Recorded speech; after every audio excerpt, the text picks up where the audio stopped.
Jen here with Kate Richardson, and we are here at the Julian Assange protest. And Kate, I heard you talking earlier about why you're here and that your husband couldn't be here and that you represent both of you. So why are you here personally? Why are you invested in this? I'm invested in this because I feel like the U.S. is bullying the rest of the world, and that when people tell the truth, it shouldn't be a crime. And people like Julian Assange and Chelsea Manning and Edward Snowden, they're my heroes, and my country is prosecuting them, and that's wrong. And actually, the Obama DOJ already tried to do this to Assange, and they actually determined that they couldn't because it would be an assault on press freedoms. And we have Trump, who actually said, "I love WikiLeaks." So why is the Trump DOJ, in your opinion, trying to prosecute Assange for the same thing that Obama's DOJ already said they couldn't? I don't really think it matters which DOJ is in power because especially with Trump, who doesn't really have his own opinions anyway. He says one thing, but he does whatever he wants, or he does whatever he's told to do. So I just don't see that the Trump DOJ is any different from any of the previous ones. They do what's expedient at the time. What was everyone's been watching the video of Assange being pulled out of the Ecuadorian embassy today. What was your emotional response to that? I was horrified. It was the first thing I saw this morning when I woke up, and I wanted to cry.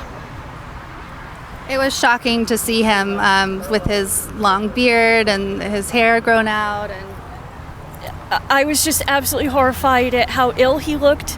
That he needs medical treatment, that he was being dragged out bodily, screaming resist, and I'm here to resist with him. And you said your husband is a British citizen. What is he thinking about this today? He wishes he could be here. He's certainly very ashamed of his government. He's a dual citizen, so he's an American as well. He's ashamed of how all of this is playing out, and he's not proud of his country today. Thank you very much, Kate. Thank you.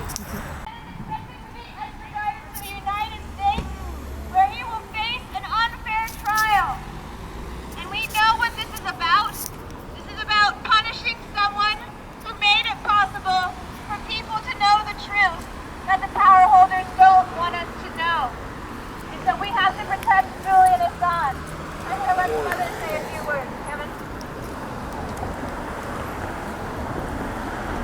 Hey, thanks all for coming out.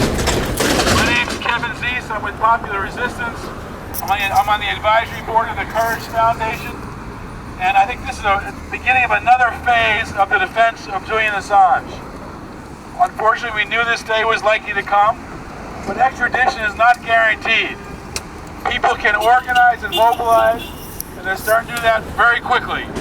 This is not the only protest happening today on this first day of this extradition challenge, happening in New York, in San Francisco, in Berlin, and other cities around the world. This is going to become a global mobilization for justice for Julian Assange. We recognize that Julian Assange is a truth teller, and his case is the case that determines the future of journalism in the 21st century. It's equivalent to the John Peter Zenger case, a case that occurred before the United States in the colonial era, when a publisher published the truth about a corrupt British governor. He told the truth and was arrested. In those days, telling the truth was not a defense. In those days, there was no First Amendment. As a result of that case, truth is a defense, and there is a First Amendment. And as a result of Julian's case, we're going to see a democratized media, a media that empowers the people, takes away power from the stranglehold of corporations, the half-dozen corporations that control 90% of the news. WikiLeaks has opened that up. They've allowed people who see crime to report crime. If you're in the government and you see illegal activity, you can anonymously report that illegal activity.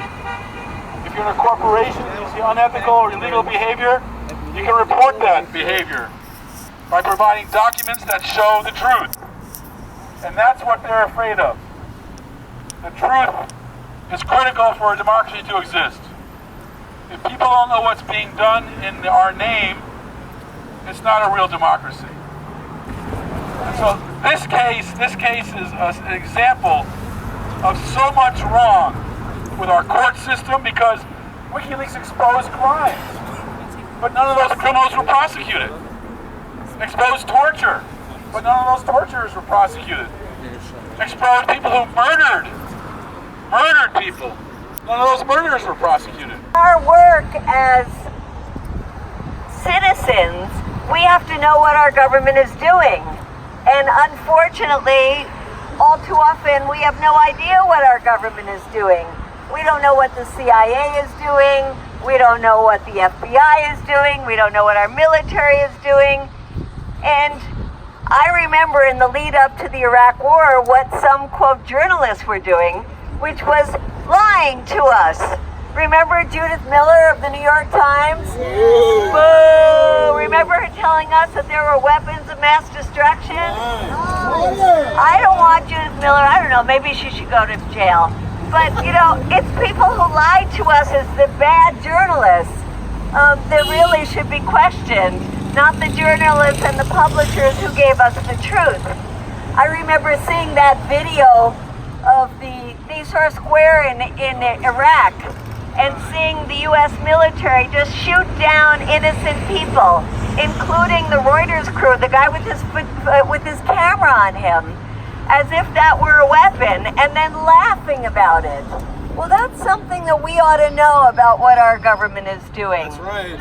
And in Afghanistan, there were so many innocent people killed, but our government wasn't giving us the body counts. Our government wasn't telling us how many bombs they were dropping. So then you go to Guantanamo. I think at the height of Guantanamo, there were over 800 prisoners.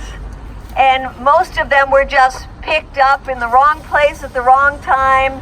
There were bounties on their heads, $5,000, $10,000. And most of them had not committed any crime. In fact, were not even on the battlefield. And it was thanks to the Gitmo files that were released by WikiLeaks, we learned more about what our government was doing in Guantanamo. So then we have the diplomatic cables. Well, I'm really glad we got to see those diplomatic cables. I remember doing work around Saudi Arabia and seeing the diplomatic cable of Hillary Clinton saying, we know that the Saudis and the Emirates are the ones that are financing and spreading the extremist groups that are supporting Al-Qaeda. Sure. I wish somebody would go back and read those cables today when they blame everything on Iran and forget what the role of Saudi Arabia is. And speaking of that, it would be nice if there were journalists who were actually telling us the truth about what's going on in the world today. For example, telling us the truth about what the Saudi government is doing. Telling us the truth about how Iran is not linked to Al-Qaeda. Iran is actually fighting Al-Qaeda. Tell us the truth about what's happening in Venezuela. Tell us the truth about the humanitarian crises that exist all over the world. And I wish there would be concern for starving people all over the world. But stop making things up and call things the way they are. Like when there is a coup in process, talk about the coup. Talk about the manipulation of our government. Talk about the use of economic sanctions as a new kind of warfare. This is the kind of stuff that we were getting from Julian Assange until he was stripped even of his ability to use the internet. So I think anybody who cares about the truth, who cares about what our governments are doing in our name, who cares about war and peace issues and would like to see a lot more peace in the world, should be appalled at the incarceration of Julian Assange. And I hope they will be with us and we can create a big movement in this country and worldwide to demand free Julian Assange! Free Julian Assange! Free Julian Assange! Free Julian Assange! Free Julian Assange! Free Julian Assange! Free Julian Assange! All of them war criminals and liars. Do not be deceived by these liars. Stand with the truth tellers.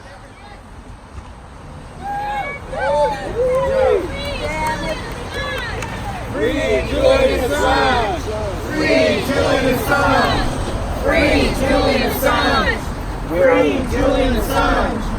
We're out here today to stand up for Julian Assange because he stands up for us. Because Julian Assange is guilty of an unspeakable crime in an empire. The crime of telling the truth.